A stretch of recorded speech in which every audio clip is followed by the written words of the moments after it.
Toujours dans notre laboratoire atelier de Tech Énergie.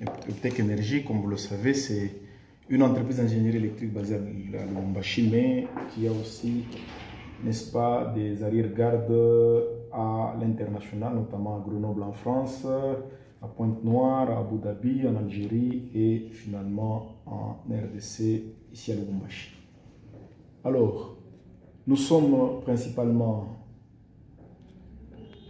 une entreprise d'ingénierie électrique et nous faisons de la formation. Et en faisant de la formation, nous développons aussi des maquettes de formation.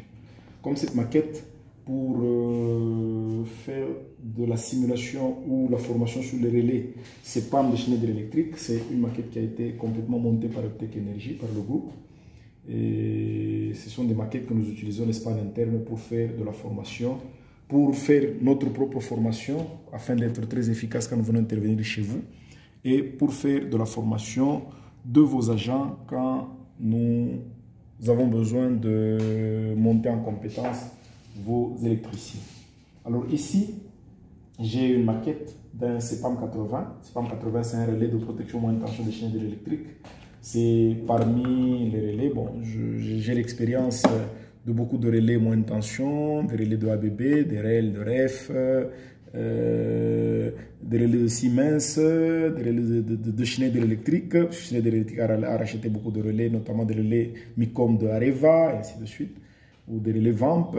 Mais CEPAM, c'est un produit vraiment réussi, un produit réussi et très simple. Donc, sa force, c'est la simplicité. Donc, c'est un relais vraiment facile à manier, facile à programmer, facile à utiliser.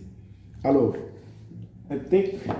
nous savons que vous avez généralement deux fois beaucoup de problèmes de communication. Même quand vous avez des problèmes de communication, vous avez des problèmes des câbles de communication, des ports, des ceci, de cela, nous sommes là pour vous aider. Nous avons tout ce qu'il faut pour communiquer. Vous manquez un câble pour communiquer avec votre reclose, vous manquez un câble pour communiquer avec votre relais MICOM, vous manquez un câble pour communiquer avec votre relais VAMP, vous manquez un câble, bien vous avez un câble mais qui n'est pas adapté.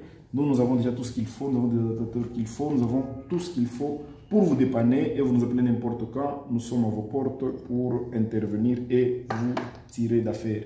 En fait, nous-mêmes, comme anciens maintenanciers, nous savons ce que ça représente d'être maintenancier. Pour un petit câble, pour un petit adaptateur, on peut laisser toute une ville sans eau ou une cité sans électricité parce que seulement on a manqué un câble ou un petit accessoire. Alors nous avons toutes ces choses chez nous, chez Tech Énergie. Donc venez, on va toujours voir ce qu'on peut faire pour vous rendre la vie aisée, pour vous rendre le travail facile.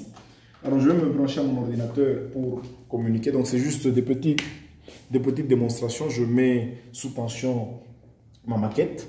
Alors ma maquette, elle a des entrées analogiques. Donc je peux varier mes courants pour, n'est-ce pas, varier, vous voyez comme la chaîne de bouger et je peux voir que le courant, bon, il voit que je suis allé trop vite, il voit qu'il y a un défaut de phase. Donc il a signifié qu'il a vu un très grand courant par rapport bien sûr à ce qui est paramétré. Je peux varier le courant homopolaire. Donc généralement, quand nous faisons de la programmation, quand les exploitants, moi-même je suis un ancien exploitant, donc quand les exploitants travaillent, ils sont toujours stressés, toujours pressés et c'est juste les basiques qui les intéressent. Et quand la machine est déjà démarrée, les autres choses, on va voir après. Mais nous avons la possibilité, n'est-ce pas, de voir tout en détail. On peut venir chez vous, voir ce qui se passe réellement. Comme je vous ai montré l'autre fois, la valise d'injection, il permet en fait de vérifier que le relais va effectivement donner des ordres. Il permet de vérifier beaucoup de choses. Donc, nous avons tout ce qu'il vous faut pour travailler. Alors, je peux varier le courant homopolaire et voir comment le relais va se comporter. Je peux varier les trois tensions et voir comment le relais va se comporter. Et je peux varier le COSFI, voir comment le relais va se comporter, bien sûr, en fonction des paramètres que moi j'ai établis. Alors, je vais tenter d'établir la connexion avec mon relais, avec ma valise de simulation, n'est-ce pas, de mon relais. Et vous voyez, là, il est en train de chercher à communiquer. Voilà. Nous avons tous ces équipements pour rendre la vie aisée. Nous avons tous ces équipements pour vous faire des formations. Nous avons tous ces équipements pour vous monter en compétences et nous former nous-mêmes pour intervenir quand vous avez besoin de nous. Cette valise, bon, il a échoué de se connecter. Cette valise, elle a des entrées logiques et des sorties logiques. Donc, je peux simuler, n'est-ce pas? Je peux voir qu'est-ce qui se passerait, n'est-ce pas, si je modifiais telle entrée. Au lieu, par exemple, il y a tel contact qui est sur 0, qu'est-ce qui va se passer? Tel contact est sur 1, qu'est-ce qui va se passer? Est-ce que le relais va, comment il va réagir? Ainsi de suite. Donc, toutes ces choses, on peut les faire et ça permet de nous défaire, de nous délier, n'est-ce pas, des stress que nous avons d'agir sur des équipements sous tension. Des fois, les gens ont peur de s'approcher, de tenir, ainsi de suite. Mais avec ces valises, on peut être dans le bureau et autour d'une table, on est à l'aise et on peut rendre la formation aisée et facile à faire. Merci.